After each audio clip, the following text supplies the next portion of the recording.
Hai orang miskin, ya, kupasektomi dulu kau. Apakah setuju DPRD Jawa Barat? Ya, kembali Jawa Barat mengguncang Indonesia, bahkan mengguncang dunia dengan seorang gubernurnya. Dan Bang Hokman, gubernur Jawa Barat, gubernur Aing itu adalah gubernur konten ya, sesuai yang disampaikan oleh gubernur Kalimantan Timur.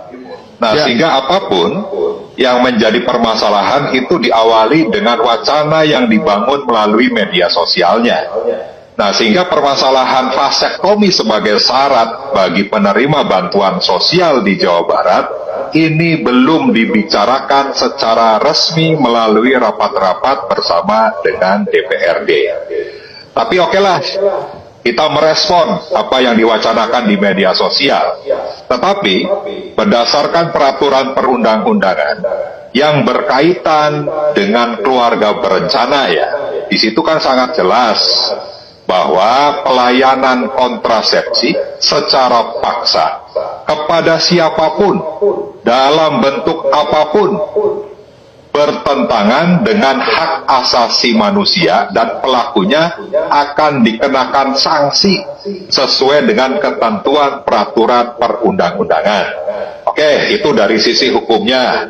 Jadi apabila vasektomi atau KB lah dikaitkan dengan bantuan sosial, maka ini bentuk pemaksaan yang dilarang oleh undang-undang.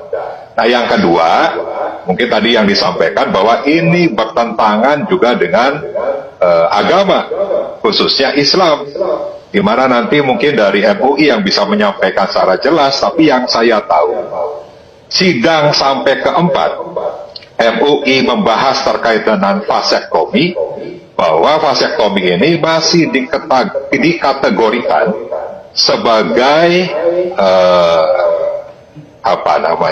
alat ataupun upaya pencegahan kehamilan yang diharamkan. Oke, itu dari agama. Nah, yang ketiga terkait dengan yang disampaikan oleh Pak KDM bahwa ini tidak berkaitan dengan bansos yang digulirkan oleh pemerintah pusat, tapi oleh pemerintah Provinsi Jawa Barat. Saya cek, Bang, bantuan sosial di Jawa Barat itu hanya berkaitan dengan bantuan sosial kepada korban bencana. Tidak ada bantuan sosial jenis lainnya. Nah, sehingga kalau hanya kepada korban bencana, alangkah kejamnya negara ini apabila orang yang kena bencana lalu akan diberikan bantuan lalu dipotong dulu itunya. Nah, kejam sekali kan berarti. Nah, sehingga tentunya dari berbagai macam hal yang tadi disampaikan, apabila secara resmi misalnya ya KDM mengajak bicara ya melalui pembahasan di DPRD, saya sendiri dan teman-teman fraksi PD Perjuangan pasti akan menolak terkait dengan rencana kebijakan tersebut. Dan saya yakinkan juga fraksi lain juga pasti juga akan merespon negatif terkait dengan rencana. Jadi menurut Bapak kemungkinan besar DPRD akan menolak wacana dari gubernur konten tersebut. Tapi saya tidak yakin itu akan disampaikan ke DPRD. Saya tidak yakin. Karena apa?